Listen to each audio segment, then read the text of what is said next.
Hello everyone, this is Suvarna and welcome to my YouTube channel medical destination. So इस channel पर मैं अलग अलग health related disease condition explain करती हूँ।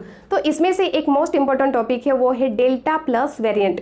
क्योंकि डेली हम लोग अभी न्यूज़ में देख रहे हैं कि हमारे देश में भी डेल्टा प्लस वेरिएंट के अभी तक 40 केसेस मिल चुके हैं और ये डेल्टा प्लस वेरिएंट बहुत ही खतरनाक है। ये डेल्टा प्लस वेरिएंट और 80 देशों में भी स्प्रेड हुआ है।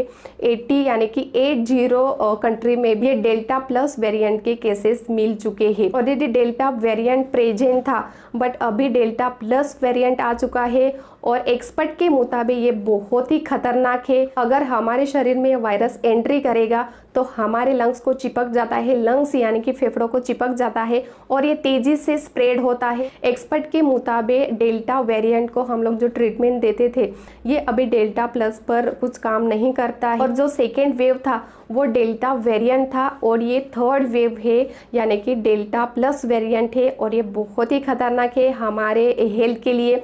हेल्थ मिनिस्टर ने अलर्ट कर दिया है सबको। ओके, अगर आप लोग बाहर जाते हैं तो डबल फेस मास्क यूज करना बहुत ज़रूरी है। जिन लोगों ने वैक्सीन नहीं लिया है तो वैक्सीन भी लेना बहुत ज़रूरी है। विदाउट फेस मास्क बाहर नहीं जाना है और गवर्नमेंट ने जो भी रूल रेगुलेशन बताया है वो फॉलो करना बहुत ज़रूरी है। हैंड वॉश करना है और विदाउट हैंड वॉश फेस को टच नहीं करना है एंड सैनिटाइजर यूज करना है। जब भी आप लोग बाहर जाते हैं और बाहर जाने के बाद घर आते हैं तो अच्छे से बाथ लेना है यानी कि अच्छे से नहाना है। तो ये था आज का टॉपिक, डेल्टा प्लस वेरिएंट। अगर आपको ये आज की जानकारी अच्छी लगी तो ये मेरा वीडियो शेयर करो, लाइक करो और सब्सक्राइब करना मत भूलो। Thank you.